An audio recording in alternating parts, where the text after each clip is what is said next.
अस्सलाम वालेकुम। आज हम कैलकुलेटर बनाते हैं बाय यूजिंग स्विच।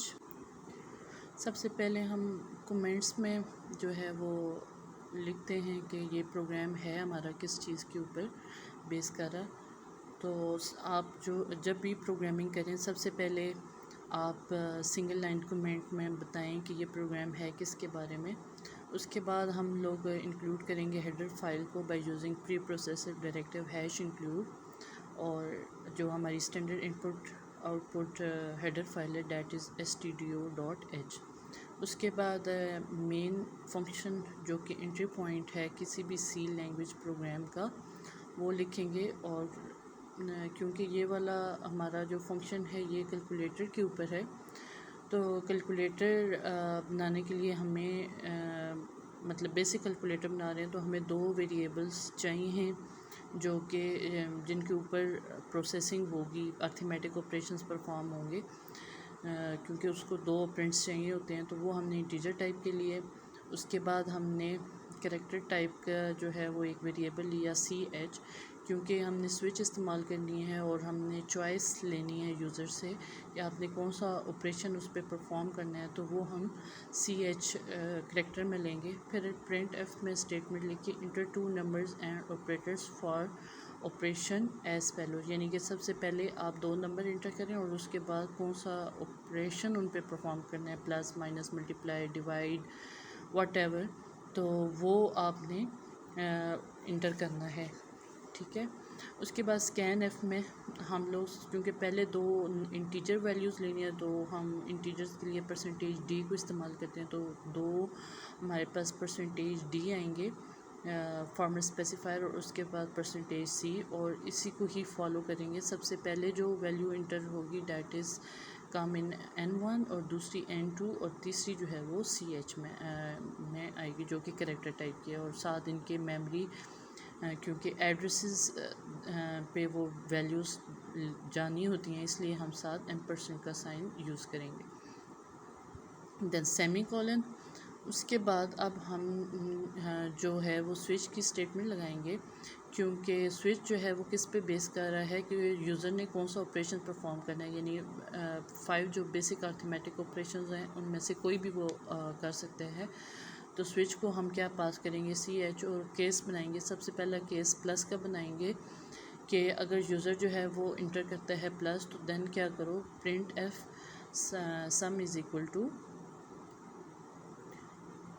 %d और सम इनका N1 plus N2 semi colon और ब्रेक। अच्छा, ब्रेक जो है वो ऑप्शनल है, आप लगाएं तब भी कोई फ़र्क नहीं पड़ता, और अगर आप नहीं लगाते तो भी कोई फ़र्क नहीं पड़ता।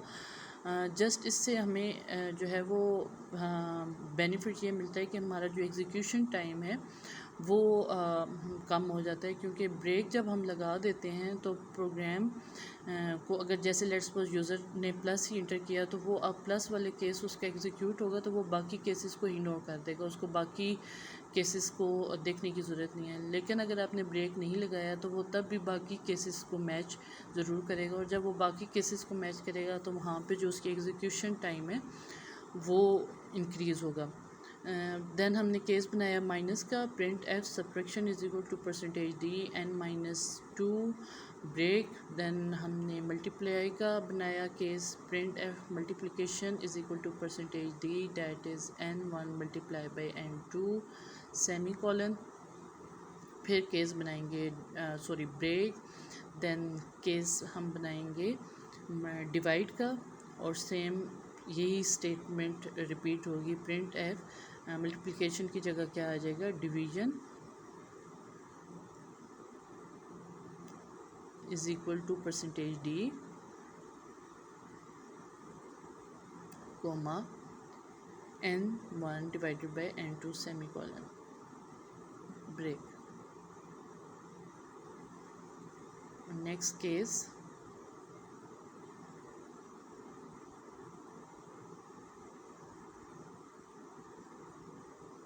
Reminder semi colon print F remainder is equal to %d n1 mod n2 semicolon break और उसके बाद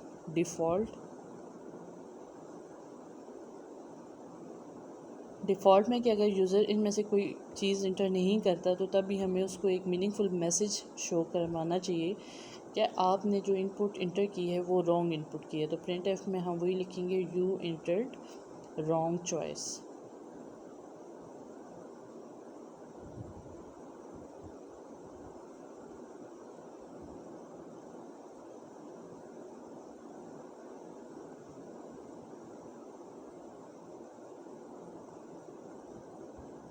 सेमीकोलन।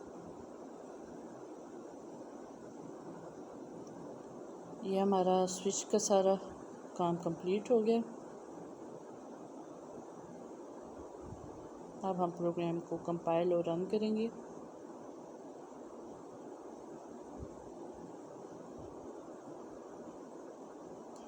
और ये हमारा प्रोग्राम कंपाइल हो गया, यानी कोई एरर नहीं आया और रनिंग स्क्रीन कंसोल हमारे पास सामने आ गई है।